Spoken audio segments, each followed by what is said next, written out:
দর্শক, আজকের পূর্বাঞ্চল রিজন টাউন সংবাদ সংলাপে আপনাদের প্রত্যেককে স্বাগত জানাচ্ছি। আমি জামিল আহমেদ।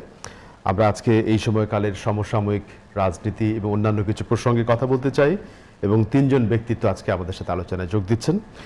আমার ডান দিক থেকে আছেন সিনিয়র সাংবাদিক এবং ঢাকা সাংবাদিক ইউনিয়নের সভাপতি শাবান মাহমুদ। শাবান ভাই, আপনাকে স্বাগত জানাই, ধন্যবাদ। তারপরেই আছেন জাতীয় পার্টির প্রেসিডিয়াম সদস্য ব্যারিস্টার দিলারা খন্দকার, আপনি আমাদের সাথে, এবং সর্বডানে বিএনপি নেতা এবং সাধারণ সম্পাদক G9 ডক্টর শাখাওয়াত হোসেন সায়ন্ত, আপনি আছেন আমাদের সাথে, ধন্যবাদ। এবং দর্শক, আপনাদেরও তথ্য, প্রশ্ন বা মন্তব্য আপনি যদি কিছু করতে চান, যোগ করতে চান, সুযোগ আছে। দুটো নাম্বার আমরা স্ক্রিনে দেখাচ্ছি, সেখানে আপনি ফোন করে আলোচকদের সাথে আপনার মতামত জানাতে পারেন। আমি বিশেষ করে সমসাময়িক প্রসঙ্গে আমরা গত কয়েক সপ্তাহ ধরেই এই রোহিঙ্গা পরিস্থিতি নিয়ে কথা বলেছি, কিন্তু আজকে বিশেষ করে যেহেতু ঘটনাটা আজকে হলো, জাতীয় পার্টির পক্ষ থেকে নির্বাচন কমিশনে আপনারা সংলাপের যেই দাওয়াতে পার্টিসিপেট করেছেন, একটু আপডেট শুনতে চাই, তাহলে হয়তো অন্য বিষয়ে আমরা যাব। আপনি যদি আমাদেরকে জিস্টটা একটু বলেন দিলারা আপা। ধন্যবাদ জামিল ভাই আপনাকে। আপনারা জানেন যে বর্তমান নির্বাচন কমিশন দায়িত্ব গ্রহণ করেছে 15ই ফেব্রুয়ারি, প্রায় 8 মাস হলো। এবং দায়িত্ব গ্রহণের পরে এই নির্বাচন কমিশন একটা রোড ম্যাপ ঘোষণা করেছে। এই রোড ম্যাপের অংশ হিসেবেই তারা বিভিন্ন রাজনৈতিক দল, সুশীল সমাজ, সাংবাদিক ফোরাম সকলের সঙ্গে সংলাপ করছেন, মত বিনিময় করছেন। এরই ধারাবাহিকতায় সম্ভবত গতকাল পর্যন্ত আমি যা জানি 25টি রাজনৈতিক দলের সঙ্গে তারা সংলাপ করেছেন। আজকে আমাদের জাতীয় পার্টির সঙ্গে সংলাপ হয়েছে নির্বাচন কমিশনের। তো আমরা 25 সদস্য বিশিষ্ট একটি প্রতিনিধি দল, সেখানে জাতীয় পার্টির মাননীয় চেয়ারম্যান পল্লীবন্ধু আলহাজ হোসেন মোহাম্মদ এরশাদ স্যারের নেতৃত্বে আমরা সেখানে অংশগ্রহণ করেছি। তো আমরা মোটামুটি সেখানে আমাদের কিছু সব মিডিয়া 8 দফা বলছে, বাট কারণ আমরা একটা লিখিত পেপার সেখানে দিয়েছি, সেখানে 8টা দফা বলা হয়েছে, যা সম্ভবত সে কারণেই সবাই 8 দফা বলছে। বাট এর বাইরেও মৌখিকভাবে আমরা আরো অনেকগুলো পয়েন্টস সেখানে পয়েন্ট আউট করেছি। তো এর মধ্যে মোটামুটি আপনি বলতে পারেন আমাদের প্রথম এবং ছিল স্যার আবার পরবর্তীতে সাংবাদিকদের সঙ্গে কথা বলার সময়ও বলেছেন যে আমরা সেনা মোতায়েন চেয়েছি নির্বাচনের কমপক্ষে 7 দিন আগে থেকে। তারপর আমরা চেয়েছি সংসদ ভেঙে দিয়ে নির্বাচন চেয়েছি, কারণ সংসদ ভেঙে না দিলে আমাদের ধারণা, পার্টি মনে করে, জাতীয় পার্টি মনে করে লেভেল প্লেইং ফিল্ড সম্ভব না। তো আমরা লেভেল প্লেইং ফিল্ড যাতে হয়, যাতে সুষ্ঠু এবং সকলেই যাতে পার্টিসিপেটরি একটা ইলেকশন হয়, সে কারণে আমরা সংসদ ভেঙে দিয়ে নির্বাচনের প্রস্তাব করেছি। আর যেহেতু পাবলিক পারসেপশন আছে যে সেনাবাহিনী থাকলে নির্বাচন সুষ্ঠু হয়, পরিবেশ সুষ্ঠু থাকে, সেজন্য আমরা সেনাবাহিনী মোতায়েনের কথা বলেছি। আমরা না ভোটের, ব্যালটে না ভোটের যে অপশনটা, সেটা আমরা না রাখার পক্ষে মত দিয়েছি। আমরা ইভিএম এর তড়িঘড়ি করে কোনো ডিসিশন না নেওয়ার পক্ষে মত দিয়েছি, যে এটা যেহেতু একটা ইলেকট্রনিক প্রসেস, আমাদের দেশের বেশিরভাগ মানুষই এখনো ডিজিটালাইজড হয়নি ওইভাবে, যার কারণে আমরা বলেছি এটা একটু চিন্তা ভাবনা করে, পরীক্ষা নিরীক্ষা করে ইভিএম ব্যবহারের ব্যাপারটা যাতে ডিসিশন নেওয়া হয়। আরেকটা খুব গুরুত্বপূর্ণ বিষয় আমাদের মাননীয় চেয়ারম্যান সাহেব পয়েন্ট আউট করেছেন, সেটা হচ্ছে নির্বাচন পদ্ধতির একটা সংস্কার আমরা চেয়েছি। বর্তমানে যে নির্বাচন পদ্ধতি, তাতে করে কিন্তু আমরা পার্টির ব্যানারে একটা সিম্বলের ব্যানারে একজন ব্যক্তিকে ভোট দিচ্ছি। তো আমাদের মাননীয় চেয়ারম্যান স্যার পয়েন্ট আউট করেছেন যে যাতে করে পেশি শক্তি, মানি, মাসেল এসবের ব্যবহার যাতে কম হয়, সেই কারণে আমরা নির্বাচন পদ্ধতির পরিবর্তন চেয়েছি। সেটা হচ্ছে এরকম যে, যেটা জার্মানিতে আছে, উদাহরণস্বরূপ বলবো যে সেখানে জনগণ একটা দলকে ভোট দেয়, যে দল যে যত পরিমাণ ভোট পাবে তার আনুপাতিক হারে তারা সেইভাবে সংসদে আসন বন্টন হবে। তো আমরা সে ধরনের একটা প্রস্তাবনা দিয়েছি। আমরা নির্বাচনী ব্যয়টা 20 লক্ষ টাকার সীমাবদ্ধ রাখার কথা বলেছি। তারপরে আমরা উপজেলা, জেলা পর্যায়ে বিতর্কিত যারা প্রশাসনিক কর্মকর্তা থাকবেন, যদি থাকেন তাদেরকে মানে সার্বিক ক্ষমতাটা আমরা নির্বাচন কমিশনের হাতে ন্যস্ত করার জন্য। তবে এটা কি এক ধরনের আপনাদের প্রপোজিশন ছিল নাকি সংলাপের মধ্যে তাদের কাছ থেকে কিছু রেসপন্স আলোচনা আপনারা পেয়েছেন নাকি জাস্ট আপনারা প্রেজেন্ট করেছেন? না, আমরা প্রেজেন্ট করেছি, তারাও আমাদেরকে কিছু কিছু ব্যাপারে আশ্বস্ত করেছে। যেরকম আমরা তাদের কাছ থেকে একটা সুষ্ঠু নিরপেক্ষ নির্বাচন আশা করেছি। সামনে দেখেন ডিসেম্বরে কিন্তু সিটি কর্পোরেশন নির্বাচন শুরু হচ্ছে, আগামীতে ছটা হ্যাঁ, আগামী 6 মাস ডিসেম্বর থেকে আগামী 6 মাসের মধ্যে কিন্তু 6টা সিটি কর্পোরেশন নির্বাচন অনুষ্ঠিত হবে। তাদের কাছ থেকে আমরা একটা সুষ্ঠু নির্বাচন আশা করেছি। সেই লক্ষ্যে আমরা কিছু সুপারিশনামা দিয়েছি। ওনারাও খুব মানে আমাদের সঙ্গে সংলাপই বলছি আমরা, তারা খুব মনোযোগ এবং আগ্রহ নিয়ে সেই আমাদের সুপারিশগুলো শুনেছেন এবং তারা বলেছেন যে তারা কথা দিয়েছেন যে আমরা একটা সুষ্ঠু নিরপেক্ষ নির্বাচন উপহার দেওয়ার জন্য আমরা অঙ্গীকারবদ্ধ। এরকমটাই নির্বাচন কমিশন থেকে আমাদেরকে বলা হয়েছে।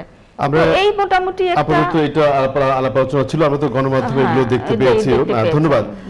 যেহেতু বিষয়টি এলো সায়ন্ত ভাই, বিশেষ করে আমরা এই আলাপে গত কয়েক মাস ধরেই নির্বাচন কমিশনের রোড ম্যাপ, সংলাপ, একটা শিডিউল ঘোষণা করা হয়েছিল, সব দলই আস্তে আস্তে যাচ্ছে। একটা পয়েন্ট বাদ গিয়েছে, সেটা হচ্ছে যে নির্বাচন কমিশনের রোডম্যাপের মধ্যে একটা পয়েন্ট ছিল সীমানা পুনর্নির্ধারণ।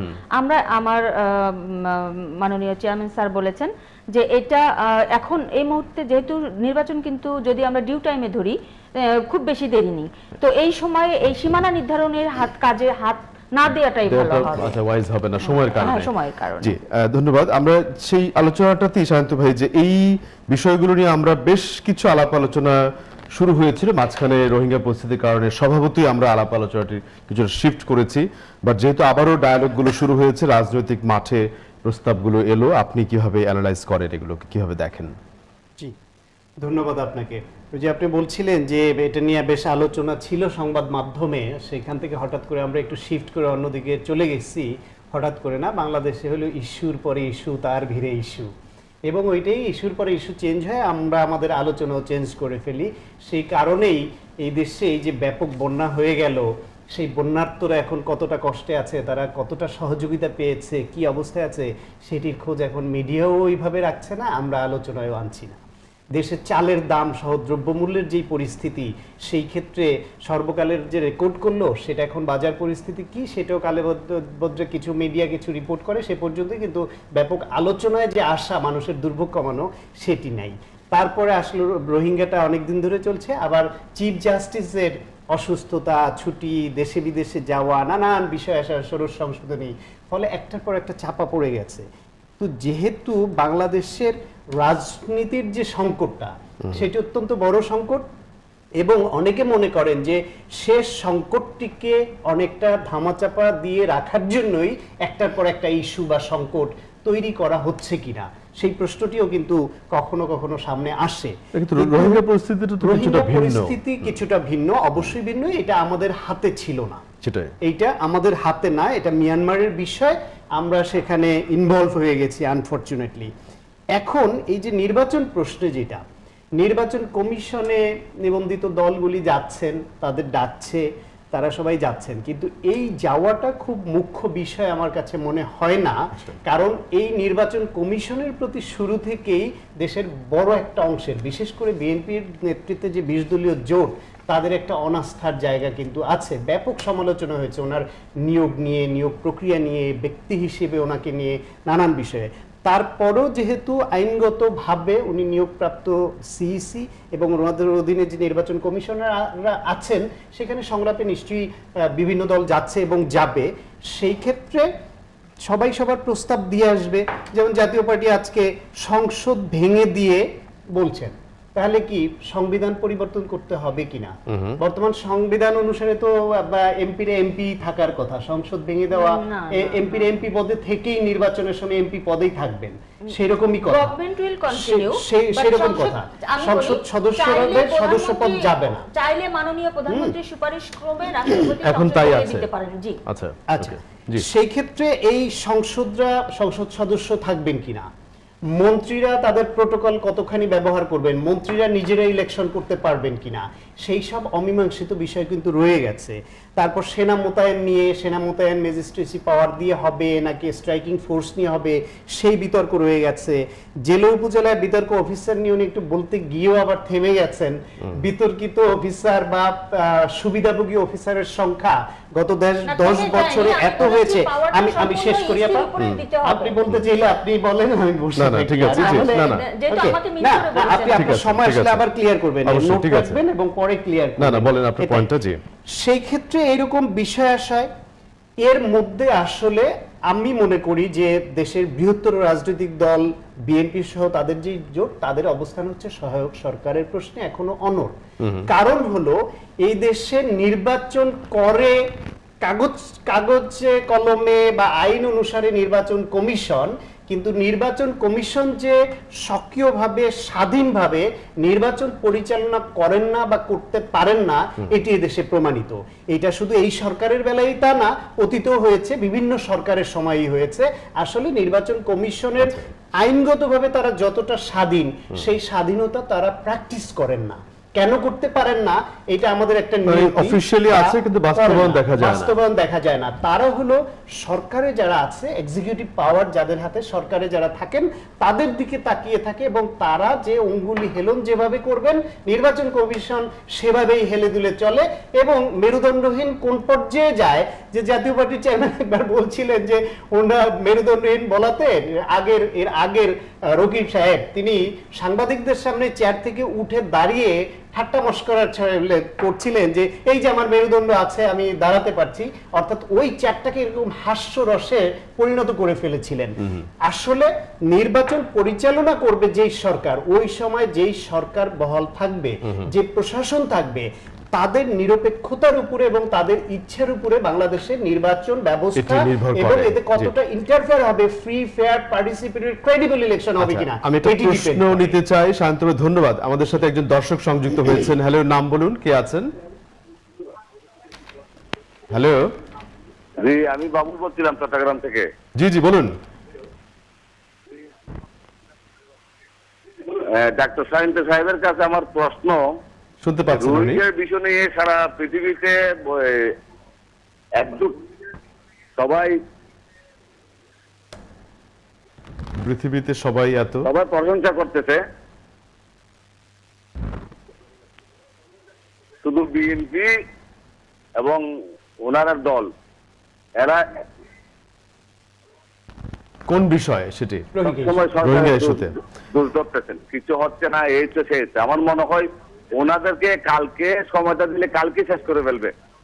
আচ্ছা, আমরা আলোচনাটি কন্টিনিউ করতে চাই। শাবান ভাই, আমরা জানি যে আপনি সংবাদ মাধ্যমের মানুষ, এগুলো নিয়েই কথা বলেন, অ্যানালাইজ করেন। বিশেষ করে নির্বাচন কমিশনটা নিয়ে একটু আগে কথা বলতে চাই, যেহেতু আলোচনাটি উঠলো।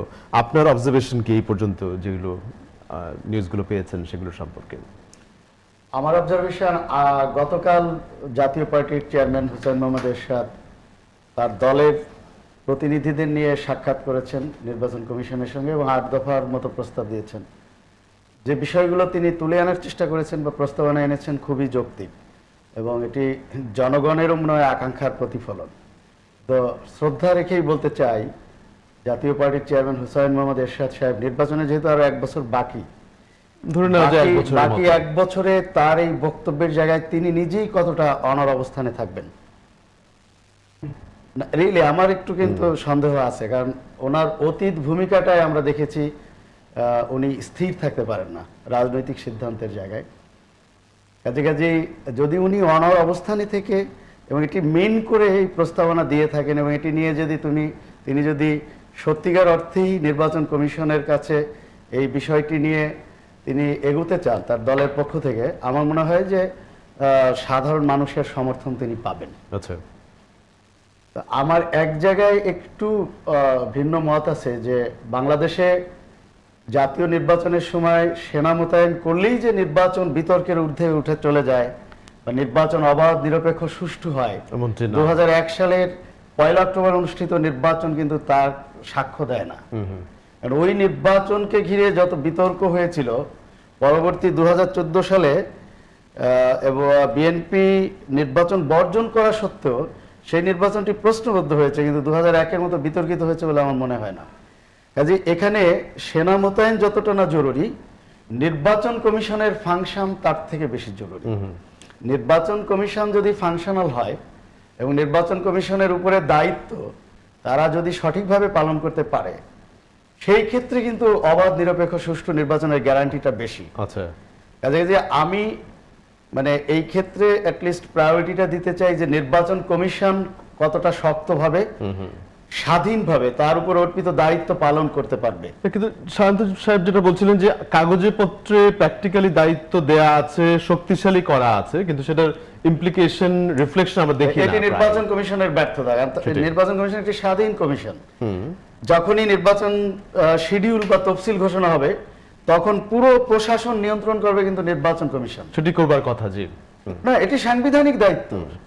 কাজেই পুরো প্রশাসন ঢেলে সাজানোর দায়িত্ব তার, নির্বাচন কন্ডাক্ট করার দায়িত্ব নির্বাচন কমিশনের। আচ্ছা, অদৃশ্য কোনো চাপ থাকলেও সেই চাপ যদি তিনি উপেক্ষা করেন বা করতে চান সেই সুযোগ তার রয়েছে। কোনো অনিয়ম হলে তাড়াতাড়ি সেটা ব্যবস্থা সেটা সেই সুযোগ তার রয়েছে। সেটি যদি দলীয় সরকারের অধীনেও নির্বাচন হয়, কারণ আপনি পার্শ্ববর্তী ভারত, এখন হয়তো আমরা বলতে পারি যে ভারতের গণতান্ত্রিক পদ্ধতি আমাদের থেকে, ভারতের গণতান্ত্রিক ইনস্টিটিউশন আমাদের থেকে স্ট্রঙ্গার, ভারতের গণতান্ত্রিক পদ্ধতি আমাদের থেকে বেশি প্রচলিত, ভারতের মানুষগুলো গণতন্ত্রের প্রতি বেশি আস্থাশীল।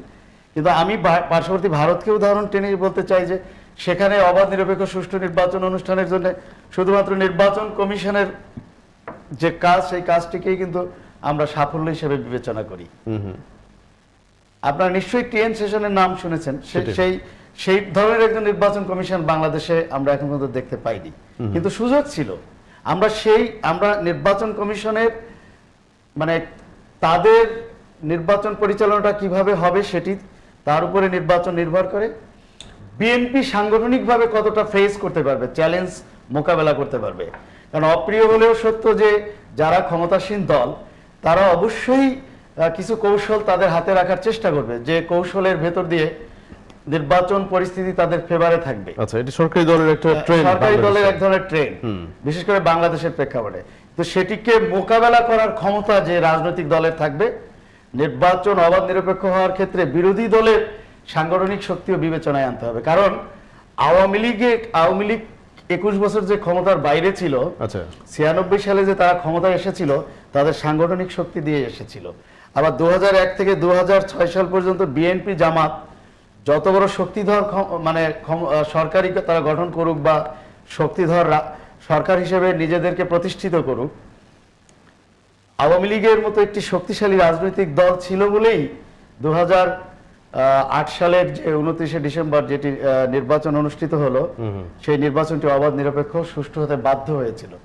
বিএনপি শুধুমাত্র যদি সরকারি দলের উপর দোষ চাপিয়ে দিয়ে সরকারি দলের উপরে নির্ভরতা কমিয়ে জনগণের উপর নির্ভরতা বাড়িয়ে বিএনপি যদি একটি নিরপেক্ষ নির্বাচনের পরিবেশ তৈরিতে সক্ষম হয়, সেটিও আগামীতে সহায়ক সরকার দরকার হবে না, ওই জনগণের শক্তিটাই হবে সহায়ক সরকার। ধন্যবাদ। একজন দর্শক সংযুক্ত হয়েছেন বেশ কিছুক্ষণ আগেই, আপনি আছেন লাইনে। হ্যালো হ্যালো, জি বলুন। জি আসসালামু আলাইকুম। একটু জোরে বলতে হবে কাইন্ডলি। হ্যাঁ, আমি আপনাদের আলোচনা শুনছি, তিনজন বিজ্ঞ আলোচনায় অংশগ্রহণ করছি নির্বাচন প্রসঙ্গে। আচ্ছা জি, আমার প্রশ্ন যে ছোট্ট একটা সংবিধান আমার হাতে আছে, সংবিধানে কি লেখা আছে, নির্বাচনটা কিভাবে হবে? আমরা যারাই যে বাংলাদেশের যে কোনো মন্ত্রী, পার্লামেন্ট যারাই আলোচনা করি না, উচ্চ আদালত সহ, সংবিধানে যেটা আছে সেটার বাইরে তো আপনারা কথা বলতে পারেন না। এক নাম্বার 2, সংবিধানে যে নির্বাচন, প্রতিটা নির্বাচনের কি অনুচ্ছেদ আছে সেই অনুপাতে নির্বাচন প্রসঙ্গে আপনারা আলোচনা করেন, তা আলোচনা সুন্দর হবে, জনগণ এটা গ্রহণ করবে। বাইরে কেউ আলাপ করছে কি? আমি ঠিক দিলাম, আপনি আইনজীবী। হ্যাঁ, ধন্যবাদ। আমরা আলাপটি কন্টিনিউ করতে চাই। আমাদের আলাপ কি সেই ফ্রেমওয়ার্কের বাইরে গিয়েছে কিনা? দর্শকের প্রতি যথাযথ সম্মান প্রদর্শন করেই বলতে চাই, আমরা সংবিধানের ভিতরে থেকেই আলোচনা করছি। আমরা সংবিধানের বাইরে থেকে কোনো আলোচনা আমার মনে হয় তিনজনের কেউই করি না। আমি একটু বলি কাইন্ডলি। শান্ত ভাই যেটা একটু বলতে আমাকে পিঞ্চ করে বোধহয় একটু বলেছেন যে আমি বলতে গিয়ে থেমে গেছি, উত্তরটা শাবান ভাই দিয়ে দিয়েছে। আমি যেটা বলতে চেয়েছি, নির্বাচনের সময় বিতর্কিত কর্মকর্তা, মানে আমি যেটা বলতে চেয়েছি যে তাদের বদলি, তাদের সবকিছু যেন বিশেষ করে জনপ্রশাসন, হ্যাঁ, সংস্থাপন এবং আপনার স্থানীয় সরকার মন্ত্রণালয় যেন ইসির অধীনে থাকে, আমরা এই প্রপোজালটা দিয়েছি। আচ্ছা, আরেকটা হচ্ছে যে আমাদের ইসি কিন্তু more powerful than any other country. So তারা ইচ্ছা করলে কিন্তু সুষ্ঠু নির্বাচন দিতে পারে যদি তারা পাওয়ারটাকে এক্সারসাইজ করতে চায়। তো আমার মনে হয় এখনো ফাইনাল কনক্লুশনে আসার সময় এখনো হয়নি। আমি তো বললাম একটু আগে যে আগামীতে 6টা সিটি কর্পোরেশন নির্বাচন আছে। আরেকটা কথা আমি বলতে চাই, শাহবান ভাইয়ের প্রতি শ্রদ্ধা রেখে বলছি, শাহবান ভাই আমার দলের চেয়ারম্যান স্যারের অবস্থান নিয়ে একটু প্রসঙ্গ যেহেতু উঠিয়েছেন, সেহেতু আমাকে উত্তরটা দিতেই হবে। সেটা হচ্ছে যে 5 জানুয়ারি নির্বাচনের পরিস্থিতি আমরা সকলেই জানি। স্যার কি চেয়েছিলেন আমি স্পষ্ট করে বলতে চাই, স্যারের রাজনৈতিক উপদেষ্টা এবং একজন প্রেসিডিয়াম মেম্বার হিসেবে। স্যার চেয়েছিলেন, যেহেতু জামাত বিএনপি তারা যেভাবে ওই সময়টাতে যে জ্বালাও পোড়াও রাজনীতি করেছে, স্যার চেয়েছিলেন এসব না হোক, দেশের সকলের অংশগ্রহণে একটা সুষ্ঠু সুন্দর নির্বাচন অনুষ্ঠিত হোক। যার কারণে উনি ওই সময়টাতে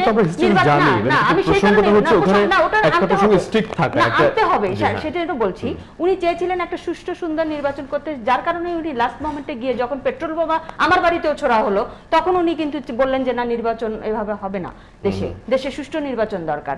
যার কারণে উনি নির্বাচন করতে চান নাই, যার ফলশ্রুতিতে উনি অনড় ছিলেন বলেই ওনাকে 1 মাস সিএমএইচে থাকতে হয়েছে। আচ্ছা, আমরা ওই প্রসঙ্গটা জানি। আমরা একটু শান্তভাবে বেশ কিছু তথ্য আপনি যোগ করতে চাইছিলেন দুজনের আলোচনার সাথে। হচ্ছে সম্মানিত এক দর্শক যেটা বললেন আমার কাছে ক্লিয়ার না, যে সংবিধানের বাইরে আমরা আলোচনা করব কেন। সংবিধানের বাইরে আলোচনা করা যাবে না এটা কে বলেছে? বরং সংবিধান পরিবর্তনের দাবি নিয়ে পর্যন্ত আলোচনা করা যাবে সংবিধান অনুসারে। এটা আমার মত প্রকাশের স্বাধীনতা। যদি সংবিধানের স্বার্থে, এটা তো কোনো ধর্মগ্রন্থ না যে এটা অপরিবর্তনযোগ্য না। যদি মনে হয় যে এটা পরিবর্তনযোগ্য, এটা দেশের উপযোগী না, এখন এই নির্বাচন পদ্ধতি তো তত্ত্বাবধায়ক সরকার হওয়া, আবার না হওয়া, আবার এখন সবকিছু নিয়ে তো আলোচনা হয়েছে এবং পরিবর্তন হয়েছে। সুতরাং এটা কোনো প্রশ্ন আপনার ভালোর জন্যই আমি এক করছি যে সেটা হচ্ছে যে সংবিধান চেঞ্জ করার কথা আমরা সকলেই বলছি এখানে 16 বার, এটা তো ওপেন, 16 বার চেঞ্জ হয়েছে। কিন্তু দেখেন বর্তমান সংবিধানে কিন্তু সহায়ক সরকার বলে কিছু নেই। গতবার কিন্তু আমরা সহায়ক সরকার একটা নির্বাচন আগে একটা হয়েছে, এবং আমাদেরও কিন্তু এই 8 দফা দাবির মধ্যে সেই জিনিসটা আছে যে সংসদে প্রতিনিধিত্বকারী দল নিয়ে সহায়ক সরকার। ঠিক আছে, সরকারের প্রসঙ্গ আমরা এনেছেন, যার কারণে সংবিধান চেঞ্জ সেটা বলছিল না। আর সেটা নিয়ে আলোচনা হতে পারে। ওনাদের প্রস্তাব হচ্ছে যারা এমপি তাদের নিয়ে, যে বিএনপি সুতরাং আসতে পারবে না, এটাও বলছেন। এখন খুব সংক্ষেপে দেখেন, প্রশ্নবিদ্ধ কিন্তু বিতর্কিত নয় 5 জানুয়ারির নির্বাচন। প্রশ্নবিদ্ধ, ওটা তো কোনো নির্বাচনই নয়, ওইটা নিয়ে আবার বিতর্কের কি আছে? নির্বাচন কমিশনের নির্ভর করতে হয় কিসের উপর ইলেকশনের সময়? জেলা উপজেলার প্রশাসনের উপরে, ইউএনও তাদের টিএনও তাদের উপরে নির্ভর করতে হয়। এখন সেই ক্ষেত্রে তাদের প্রমোশন, ট্রান্সফার, পুরস্কার, তিরস্কার এটা কার উপর নির্ভর করে? সুতরাং আপনার নির্বাচন পরিচালনার জন্য তার যে অফিসার লাগে, সেই অফিসার নিয়োগ দেওয়ার মতো ম্যান পাওয়ার নির্বাচন কমিশনের হাতে নেই, তাদের নির্ভর করতে হচ্ছে। সুতরাং তাদের অধীনেও যদি দেওয়া হয় ওই সাময়িক সময়ের জন্য, আমরা তো এর আগে বিভিন্ন নির্বাচনে দেখেছি নির্বাচন কমিশন সিটি কর্পোরেশন নির্বাচনে তাদেরকে চিঠি দিয়ে চিঠির জবাব পর্যন্ত ওই সময়ের মধ্যে দেয় না। অর্থাৎ ওই নির্বাচন কমিশনকে তারা পাত্তাই দেয় না, মনে করে যে এই কয়টা দিন গেলেই তো গেল, আমি ওনার অধীনে আছি এই কয়দিন, অধীনে থাকাটা এফেক্টিভ হয় না আসলে। আরেকটা হচ্ছে শাবান ভাই যেমন দীর্ঘদিন ধরে সাংবাদিকতা করছেন, বিজ্ঞ সাংবাদিক, ওনারা যদি এইভাবে কথা বলেন যে সাংগঠনিক শক্তি, বিরোধী দলের সাংগঠনিক শক্তির উপর নির্ভর করে নির্বাচন নিরপেক্ষ কতটা হবে, অর্থাৎ সরকারের যে মোটিভ থাকে সেই মোটিভকে নাকি সাংগঠনিক শক্তি দিয়ে ফেরাতে হবে, এটা হচ্ছে ব্যাড পাওয়ার পলিটিক্সের একটা বিষয়। আসলে নির্বাচন এমন হইতে হবে যদি আপনার সাংগঠনিক শক্তি বলে, এটাকে যদি ঘুরে বলা যায় যে বিরোধী দলের প্রতিবাদী থাকা, আমি একটু ক্লিয়ার করি, প্রতিবাদী থাকে না। যদি আপনি ওইভাবেই ধরেন, তাহলে ধরেন যারা সবভাবে রাজনীতি করে, পাওয়ার পলিটিক্সে ওইভাবে পুঁজিবাদী রাজনীতিতে যুক্ত না, ধরেন আপনি কিছু বামপন্থী সংগঠনের কথা বলেন, তাদের এত দেশব্যাপী ভিত্তি নেই, তাহলে তারা কি নির্বাচনে দাঁড়াবে না? তারা কি প্রতিযোগিতা করবে না? তারা কি জেতার আশা করবে না? অথবা যিনি স্বতন্ত্র ইলেকশন করবেন তার তো এরকম মাসলম্যান নাও থাকতে থাকতে পারে। তার মানে ওনারা যেই দিকে নির্বাচনটাকে নিয়ে গেছেন যে এখানে অস্ত্র, মাসল, টাকা এই নির্ভর নির্বাচন হবে, সেখানে যে যাকে ঠ্যাক দিতে পারে সরকারকে ঠ্যাক দিয়ে নির্বাচন আদায় করে আনতে হবে, জিতে আসতে হবে, সেটা তো কোনো প্রক্রিয়ার কথা হলো না। প্রক্রিয়া হতে হবে এমন যেখানে প্রত্যেকটা মানুষ ক্যান্ডিডেট নির্ভয়ে ক্যান্ডিডেট হতে পারেন, তিনি প্রতিদ্বন্দ্বিতা করতে পারেন, মানুষ নির্ভয়ে ভোট কেন্দ্রে যেতে পারে, ভোট দিতে পারে, ভোটটা গণনা হবে এবং সেটা ডিক্লেয়ার্ড হবে। তবে আপনি বলছেন যে সাংগঠনিক শক্তি প্রদর্শন হলে নির্বাচন কমিশনের কোনো রোল সেখানে থাকে না। থাকে না, প্রয়োজনটা কি? আমার আইন আছে, নির্বাচন কমিশন আছে, সরকার আছে, প্রশাসন আছে, সেখানে আমার সাংগঠনিক শক্তি দিয়ে বাধ্য করতে হবে আদায় করতে। এটা তো ক্লারিফিকেশন প্রক্রিয়া হতে পারে। সংযোগ বলেন। হ্যাঁ, আমি with due respect to him, আমার কোনো ব্যাড ইন্টেনশন বা ইল মোটিভ নেই, because I am a journalist, I always try to maintain my neutrality, and He is also a journalist. I would like to deliver something out of professional angle. আমি শুধু তথ্যের আলোকে বলতে চাই, সাংগঠনিক শক্তির বিষয়টি এজন্যই বলেছি যে ঢাকা সিটি কর্পোরেশন, যেটিতে ঢাকা দক্ষিণে সাইদ খোকন সাহেব মেয়র এবং ঢাকা উত্তরে আনিসুল হক সাহেব মেয়র হলেন 2 বছর আগের বিষয়। এই নির্বাচনটি আমরা সাংবাদিক হিসেবে, গণমাধ্যম কর্মী হিসেবে প্রত্যক্ষ করেছি, কাভার করেছি। সায়ন্ত কেন, বিএনপির শীর্ষ নেতারাও যদি আমার এই তথ্য মানে প্রত্যাখ্যান করতে পারে, আমি সাংবাদিকতা থেকে রিজাইন করতে প্রস্তুত আছি। আমাদের কাছে স্পষ্টভাবে তথ্য এবং অভিযোগ যেভাবে দেখি আসলো যে দক্ষিণ এবং উত্তরে বিএনপি প্রত্যেকটি নির্বাচনী কেন্দ্রে পোলিং এজেন্ট পর্যন্ত দিতে ব্যর্থ হয়েছিল। যদি ওই নির্বাচন বিতর্কিত হয়, ওই নির্বাচন যদি ভোটাররা জাল ভোটারদেরও প্রভাব বিস্তার করে বা আসে, যুক্তির খাতিরে বললাম, আমি বোঝাতে চেয়েছি যে সেখানে যদি বিএনপির শক্ত পোলিং এজেন্ট থাকতো, নির্বাচন কেন্দ্রের চারপাশে যদি বিএনপির কর্মীরা অবস্থান নিতে পারত, তাহলে যে বিতর্ক তারা তুলছে এত সহজে দুপুর 12টা পর্যন্ত বিএনপির প্রার্থী ভালো ভোট পেয়েছে। আমি এই বিষয়টি বোঝাতে চেয়েছি, কাউকে খাটো করা, কাউকে তুলে আনা। বিএনপি যদি নেক্সটে সরকার গঠন করে, সেই আমি বাংলাদেশের নাগরিক, সেই নাগরিকত্ব কিন্তু বিএনপি আমার বাতিল করবে না বা কোনো সুযোগ নেই। আমি নাগরিক অধিকার থেকে বঞ্চিত হব না। আমি গণমাধ্যম কর্মী হিসেবে আমার সাংবাদিকতাও কিন্তু প্রতিবন্ধকতার মুখোমুখি হবে না যদি বিএনপি সুশাসনে বিশ্বাস করে। ঠিক একইভাবে আওয়ামী লীগ আসলেও আমি আওয়ামী লীগের আমরা রেসপন্স শুনবো, একটা বিরতি দিয়ে ফিরতে চাই। আমি শুনবো আমার দেখা চিত্রটা, আমি সাংগঠনিক শক্তি এবং আমার মনে হয় দর্শকরা বুঝতে পেরেছে। আমি ব্যক্তি হিসেবে আপনাকে ছোট করার জন্য এটা আমার বলা না, আপনার একটা বক্তব্য নিয়ে আবারও আপনি যেটা বললেন শাবান ভাই, যে বিএনপি তার পোলিং এজেন্ট দিতে পারেনি, আপনি ওই দিনে পড়ে আছেন। বিএনপির মতো একটি বৃহত্তর রাজনৈতিক দল দেশে এমন পরিস্থিতি আসলো কেন যে তারা তাদের পোলিং এজেন্ট দিতে পারছে না? আমি তো পরে এসে করতে চাই।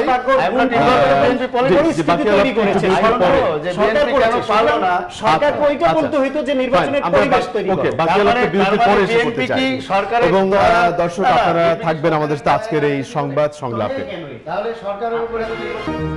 আমরা আবার ফিরে এলাম আজকের সংবাদ সংলাপে। মূলত এই সময়কালের সমসাময়িক রাজনীতির ভিতরে ইলেকশন কমিশন সংলাপ এবং এর মধ্য দিয়ে আগামী নির্বাচনের কিছু চ্যালেঞ্জ নিয়ে কথা হচ্ছে।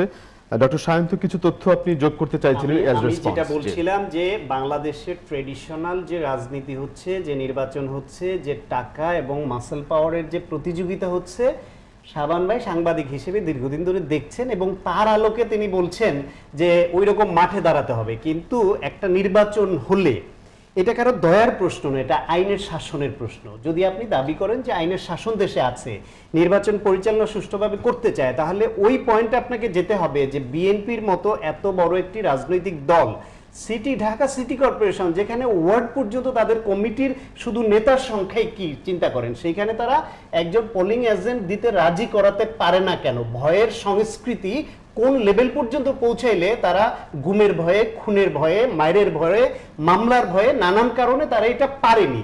এখন যদি আপনারা ওই আওয়ামী লীগের নেতাদের মতোই উস্কানিমূলক কথা বলেন যে এত ভয় পেলে রাজনীতি করার দরকার কি, সেটা ভিন্ন প্রশ্ন।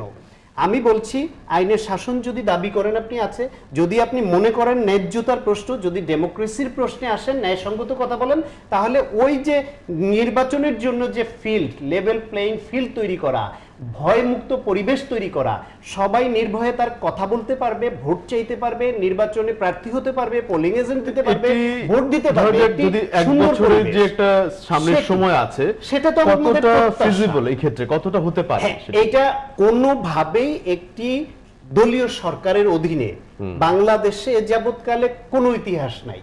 এটা ফিজিবিলিটির প্রশ্নই ওঠে না, এটা একেবারে অবান্তর প্রশ্ন আমার কাছে।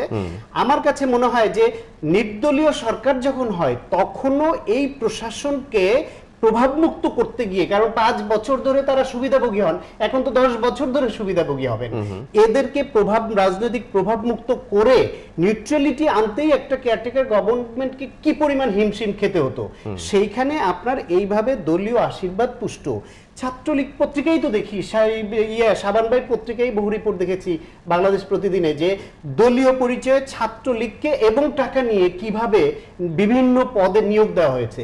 এখন এই যে দলীয় রাজনীতির আশীর্বাদ পুষ্ট একেবারে ডিএনএ টেস্ট করে চাকরিতে নিয়োগ দেওয়া হচ্ছে, তাকে আপনি আবার নির্বাচনী দায়িত্ব পালন করতে দিবেন, ফলে যা হয় তাই একটা থানার ওসি পর্যন্ত প্রকাশ্যে রাজনৈতিক মিটিং এ বক্তৃতা দিচ্ছেন। এইরকম বহু সংবাদ কিন্তু সংবাদ মাধ্যমে এসেছে। ফলে এইরকম অফিসার তো এই সরকারের মধ্যে আছে, অতীত ছিল, এখন যেহেতু এরা টাইম বেশি পেয়েছেন ফলে সংখ্যায় আরো বেশি আছে। এটা দৃশ্যমান। আপনি কি বিশ্বাস করেন যে প্রশাসনে অদৃশ্যভাবে একইভাবে বিএনপি জামাত সমর্থিত আজকে আপনি আওয়ামী লীগের সমর্থক হিসেবে যাদেরকে চিহ্নিত করছেন, এরকম শক্ত মানসিকতা এবং আদর্শিক ভিত্তি নিয়ে একইভাবে অদৃশ্যভাবে বিএনপি জামাত সমর্থিত প্রশাসনিক কর্মকর্তা আছে? জি, ধন্যবাদ আপনাকে। সেটা থাকতে পারে না, যদি তারা সাপ্রেসড আছে এবং তারা ভয়ে প্রকাশিত হয় না, অদৃশ্যভাবে। তো একজন দৃশ্যমানভাবে শক্তি প্রয়োগ করবে প্রশাসন ব্যালেন্স, না না, এটা কি ব্যালেন্স বলে? দৃশ্যমান, আরেকটা হলো দৃশ্যমানভাবে বল প্রয়োগ করবে, আর আরেকটা হলো ভয়ে অদৃশ্যমান হয়ে থাকবে। দুইটা কি করে যখন নির্বাচনী তফসিল দিবে তখন অদৃশ্য যে পাওয়ার এক্সারসাইজ তাদের অ্যাক্টিভ হয়ে ওঠার সম্ভাবনা আছে, তাদেরকে এম্পাওয়ারটা করবে। আর যদি তাই না থাকে, সরকারের অধীনেই নির্বাচন হয়, এই প্রশাসন যদি পুরাটাই আওয়ামী লীগের ডিএনএ টেস্টের লোকেরা দখল করে থাকে অথবা পজিশনে চলে আসে, ঘটনাক্রমে গত 10 বছরের ধারাবাহিকতায় পুলিশ বিভাগেও যদি একই চিত্র হয়, নির্বাচন কমিশনেও যদি একই অবস্থা বিরাজ করে, আমি আরেকটি বিশেষ সংস্থার জায়গায় আমি গেলামই না, এই কয়টাও যদি সায়ন্ত সাহেবের বক্তব্য কাছাকাছিও থাকে, তাহলে যদি তত্ত্বাবধায়ক সরকারের অধীনেও নির্বাচন হয় অথবা সহায়ক সরকারের অধীনে নির্বাচন হয়, সেই নির্বাচন পরিচালনার জন্য যে কর্মকর্তা নিয়োগ দিবেন সেটি আমার মনে হয় ইম্পোর্ট করতে হবে। না না, ইম্পোর্ট বাহির থেকে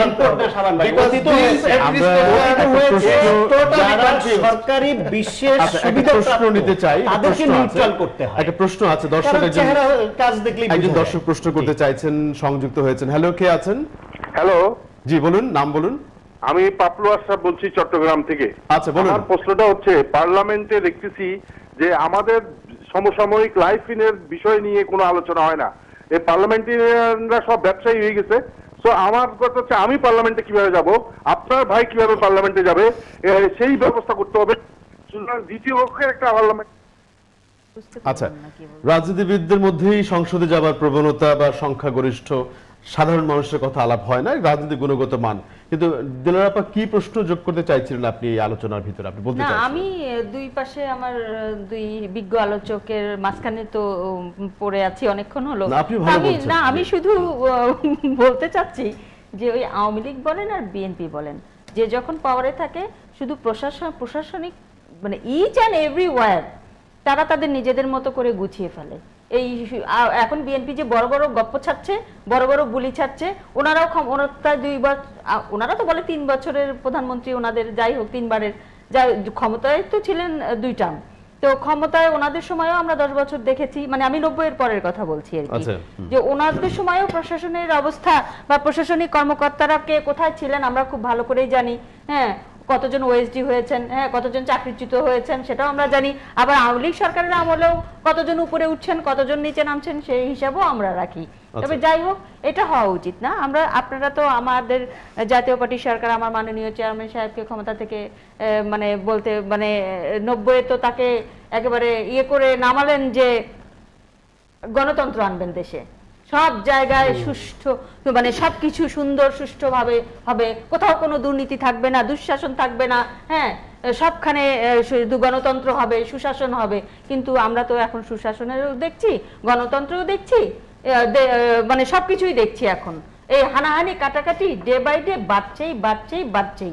এবং আগামীতে যে সরকার ক্ষমতায় আসবে আমি জানি না এই এই এই প্রশাসনিক যে অবস্থা, আমাদের প্রত্যেকটা জায়গায় দলীয়করণ, দুর্নীতি, দুঃশাসন কোথায় গিয়ে ঠেকবে, অনলি গড নোজ। আল্লাহ আমাদের সহায় হোক। কিন্তু এই পরিস্থিতিতে শান্ত হয়ে এমনিতে যে রাজনৈতিক দলগুলোর সাথে যে শিডিউল ঘোষণা করা হয়েছে, বিএনপির নামও সেখানে আছে, এই দল তো সেখানে যে এই প্রস্তাবগুলো নিশ্চিত দেবে বলে আপনার মনে হয় কি? সেটা শুরুতেই আপনাকে বলছি, এটা একটা রুটিন ওয়ার্ক, কিন্তু এটাই মেইন অ্যাটেম না। বিএনপি এখনো তাদের মেইন যে জায়গাটা রেখেছে সেটা হলো সহায়ক সরকারের প্রস্তাবনা আনুষ্ঠানিকভাবে বিএনপি দেবে, এবং সেটা নিয়ে সেটা অফিশিয়ালি কিন্তু এখন আসেনি। হ্যাঁ দিবে, কিন্তু দিবে করছে ওনারা দিবে। সময় তো ফুরিয়ে যায়নি, সময় ফুরিয়ে যায়নি, এখন 1 বছরের উপরে নির্বাচনের সময় আছে, দিবে, আলোচনা হবে, এবং তার ভিত্তিতেই বিএনপি নির্বাচনের বিভিন্ন বিষয়ে আন্দোলনে যাবে, কি করবে, স্ট্র্যাটেজি ঠিক করবে, যে প্রস্তাবনা দেওয়া হবে তার বিষয়ে সরকারের রিয়াকশন কি হয়। তবে যেটা একটু আগে দিলের আপা বলছিলেন যে বাড়ছে বলতে কি, আগে যদি কাউকে আপনি নিন্দা করতেন চুরির জন্য, এখন হচ্ছে ডাকাতি। আগে যদি চিন্তা করতেন কোন একটা অপরাধের চট দিত বা একটা পিটুনি দিত, এখন তার পরিবর্তে হচ্ছে গলা কাটা। তো এইভাবে যদি বাড়তে থাকে, আজকে দেখেন মানে এই যে লুটপাট দুর্নীতি, আজকেও মাননীয় মহামান্য রাষ্ট্রপতি বলেছেন যে দুর্নীতির কারণে দেশের মানুষ কষ্টে আছে। আজকেই পত্রিকায় দেখলাম তিনি কিশোরগঞ্জে সম্ভবত একটি স্কুলের প্রোগ্রামে কিছু কথা বলেছেন। তো দুর্নীতির কারণে মানুষ কষ্টে আছে, এটা রাষ্ট্রের প্রেসিডেন্টকে পর্যন্ত বলতে হচ্ছে, এই পর্যায়ে গেছে। এখন আসলে এটাকে একটু লঘু করে বলা, এই টার্মটা পরিচিত বলে, আসলে তো দুর্নীতি না, তো ডাকাতি। আপনি বাংলাদেশ ব্যাংকের দিকে তাকান, ডাকাতি। বিভিন্ন ব্যাংকের দিকে তাকান, সোনালী ব্যাংক দেখেন, আপনি শেয়ার বাজার দেখেন, ডাকাতি হচ্ছে। আপনি এই দেশ থেকে ডাকাতি করে সেই ডাকাতির টাকাটা বিদেশ নিয়ে যাচ্ছে। দুর্নীতি তো খুব সামান্য বিষয়, আপনি একটা কাজ করবেন, সেখান থেকে একটা অংশ আপনার ভাগ বাটোয়ারা আপনি সরিয়ে নিলেন, যেটা উন্নত বিশ্বে অনেক জায়গায় কমিশন হিসেবে বৈধ, আমাদের এখানে অবৈধ, সেটুকুও তো করে, সেটাও খারাপ। কিন্তু এই দেশে যেটা করে একেবারে প্রকাশ্যে জোর করে লুটপাট করা এবং ডাকাতি করা। তো এইরকম ডাকাতের কবলে দেশ পড়েছে। নির্বাচন ব্যবস্থা বলেন, মানুষের জানমালের নিরাপত্তা বলেন, দেশের স্বার্থ বলেন, সবকিছু। ফলে এইখান থেকে যদি ভবিষ্যতে ক্ষমতার পরিবর্তন হয়, আমি বলি যদি পরিবর্তন হয়, যেটুকু ইঙ্গিত করেছেন, যদি সরকার পরিবর্তন হয়, বিএনপিও আসে, তাহলে যদি এই একই অবস্থা ধারাবাহিকতা চলতে থাকে, সেটা এদেশের মানুষ প্রতিহত করবে। এদেশের মানুষ প্রতিহত করবে, ঘৃণা করবে। ধরেন আওয়ামী লীগ বন্দুকের জন্য টিকে আছে, তাদের প্রতিহত করতে পারছে না, কিন্তু আপনি খোঁজ নিয়ে দেখেন সাধারণ মানুষ এটা ঘৃণা করে, যে এইভাবে ডাকাতি, এইভাবে তাদের সেটা ঘৃণা যেটুকু হয়েছে, সেটার পানিশমেন্টও তারা পেয়েছে। তো আপনি প্রতিশ্রুতি দিয়ে একটি বিএনপি ছিল, বিএনপি ছিল, আমি তো এরকম কথা বলবো না যে বিএনপি সরকারই ছিল, সব ভালো করেছে। তবে তাদের যদি আপনার কোথাও 10% দোষ খুঁজে পান, সেই জিনিসটা এখন দেখবেন আপনি 100 এর উপরে হয়ে গেছে। এখন মনে করেন তাদের একটা ভুলের উদাহরণ দিয়ে আপনার এখন 100টা ভুলকে বা 100টা অপকর্মকে জায়েজ করা হচ্ছে। যদি এইভাবে চলতে থাকে তাহলে দেশের মানুষের এবং এই দেশের ভবিষ্যৎ কি? আমরা তো একটা ডেভেলপমেন্ট চাই, তাই না?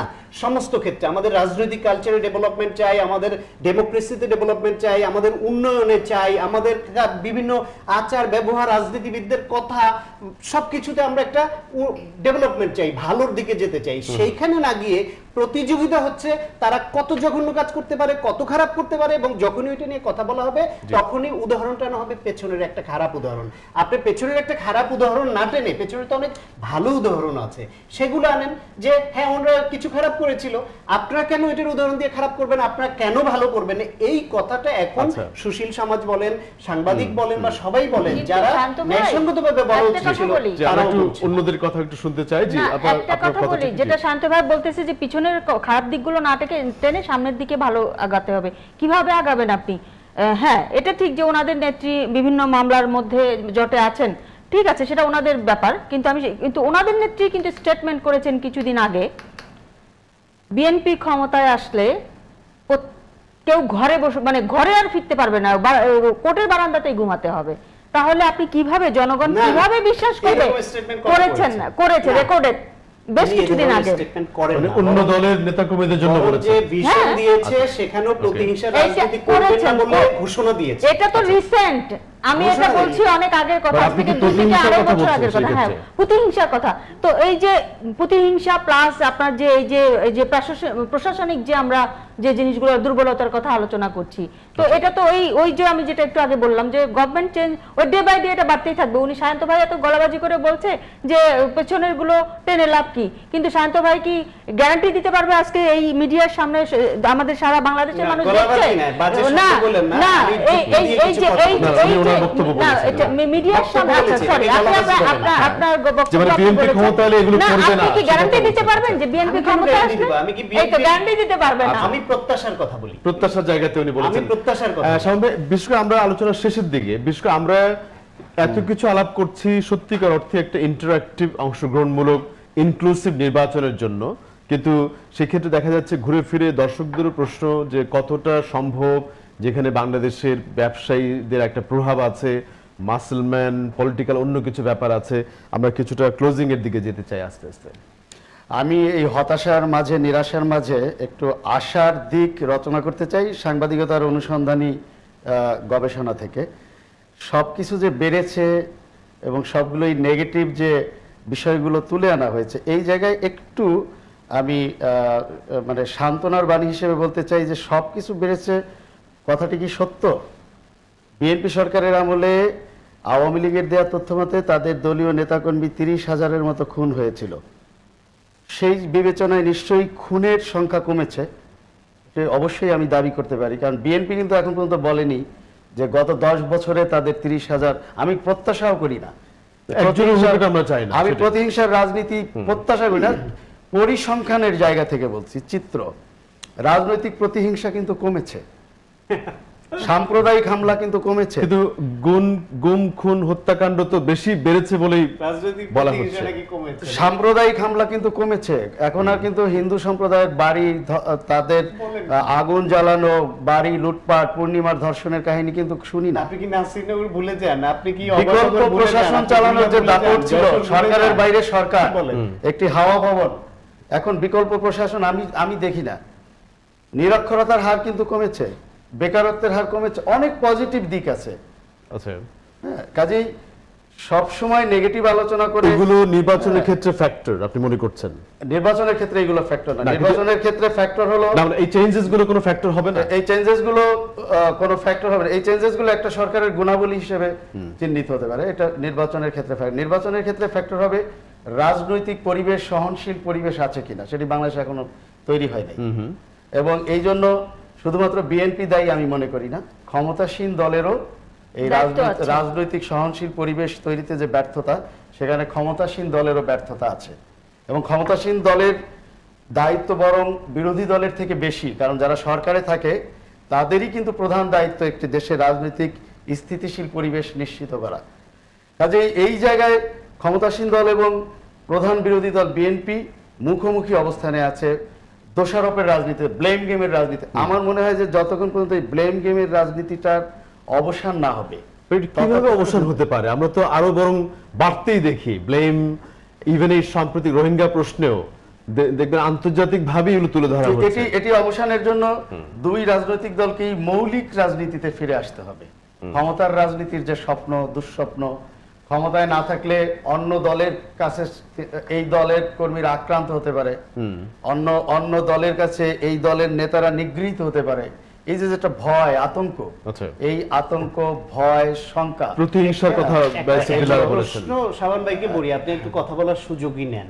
জি। আপনি যে বললেন দুই দলকে আসতে হবে, বিএনপি আপনি অন্য ইস্যু বাদ দেন, পাওয়ার পলিটিক্স, ক্ষমতা বাদ দেন, রোহিঙ্গা ইস্যুর মতো রোহিঙ্গা সমস্যাটা তো আওয়ামী লীগের সমস্যা না, বিএনপি সমস্যা না, সরকারের সমস্যা না, এটা দেশের সমস্যা। তার মানে দেশের সমস্যা মানে দেশের প্রতিটা নাগরিকের সমস্যা।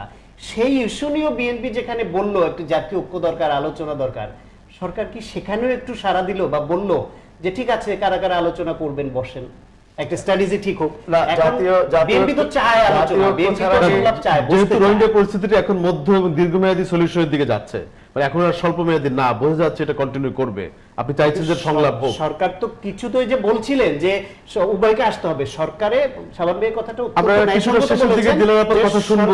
থাকলে তাদের সহনশীল হতে হয়, তাদের এগিয়ে এই আসতে হয়, প্রশ্নটিতে সমাধানের শাবান দিকে ভাই তাদের এগিয়ে আসা উচিত। এক ধরনের একটা সেটা কনসেনসাস করেনি। কালেকটিভ এফোর্ট রোহিঙ্গা প্রশ্নে ন্যাশনাল একটা এক ধরনের ভয়েস তৈরি করার যে একটা চ্যালেঞ্জের কথা বলেছেন ডক্টর সায়ন্ত, আপনার কোনো মতামত কি ক্ষেত্রে যোগ করা যাবে? রোহিঙ্গা ইস্যুতে দেশের প্রধান রাজনৈতিক দল হিসেবে বিএনপি যদি মনে করে যে তারা এখানে মানবিক দায়িত্ব পালন করবে, সেখানে সরকার যদি জাতীয় ঐক্যমত নাও করে, তাদের মানবিক দায়িত্ব পালনের ক্ষেত্রে কোনো ধরনের প্রতিবন্ধক পরিবেশ ত্রাণ নিতে দিয়ে ত্রাণ দিতে পারেননি বলে বলেছেন। কথা বললেন, এটা তো একটা ইস্যু ছিল। আচ্ছা, পাওয়ার পলিটিক্স এর বাইরে ভালো একটা ইস্যু ছিল। বিএনপির প্রস্তাবকে নিয়ে সরকার তো বসলেও